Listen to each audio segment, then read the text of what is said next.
Let's talk about some of your impressions. Yeah. I'll see what I can do. My voice will be. I'm going to say my favorite impression that you do, and I've only saw it for the first time this morning. Oh, is that true? Is your Trump impression. I didn't realize that you did a Trump impression. You know what's funny is I don't do a Trump. I mean, thank you.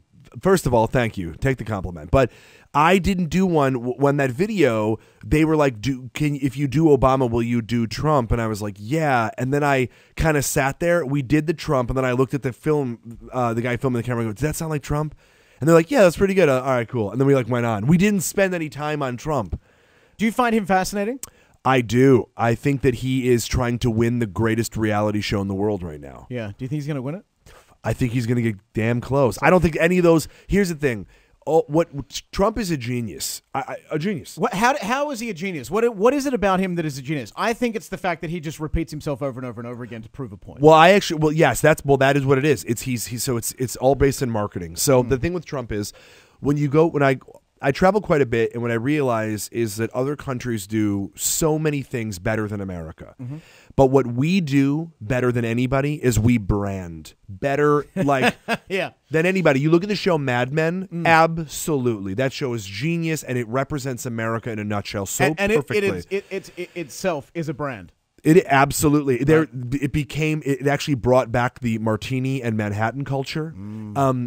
And it also it spawned its own line of clothing at Banana Republic. Yes. And people started dressing that way. Yeah. And it became a thing, an era became a brand. And so the thing is, Trump is that way. Trump puts his name on everything. It's cheap shit. Yeah, everything's gold plated. It's garbage. Yeah. I don't want to buy ties from the same guy who's selling me steaks.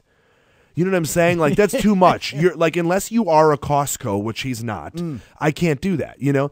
And it's weird, but what he does is, what he realizes with the Republican Party, because it's so separate, there's so many, there's Tea Partiers, there's moderates, conservatives within the Republican Party. It's such a vast, value scale.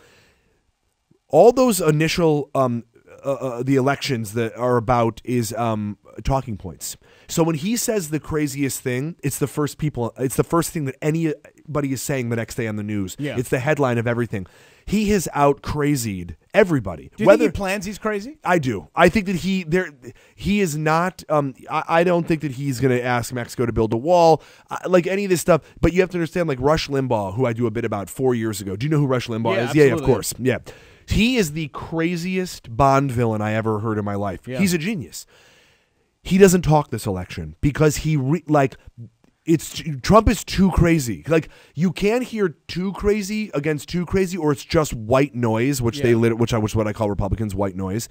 But you can't. So you get one guy to say the craziest crap that can come out of his mouth, and then that's what wins that's what people hear. Yeah. Whereas nobody could tell you anything in America about Marco Rubio other than Donald Trump thinks he has a small dick. Right. No, nothing. You don't know any of his policies. Yeah. The Ted Cruz kind of looks like a fat vampire. He looks like his face is melting. He looks like he's at the end of Indiana Jones.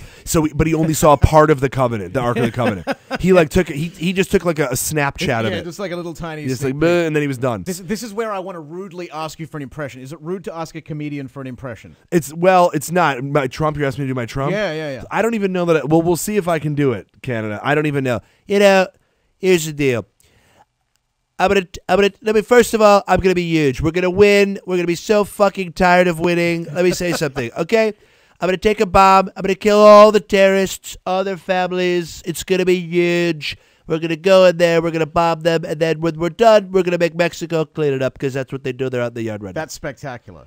Thank you. Let's got to work on it. Well, people really do him. Can we get a little taste of your Obama? Hello.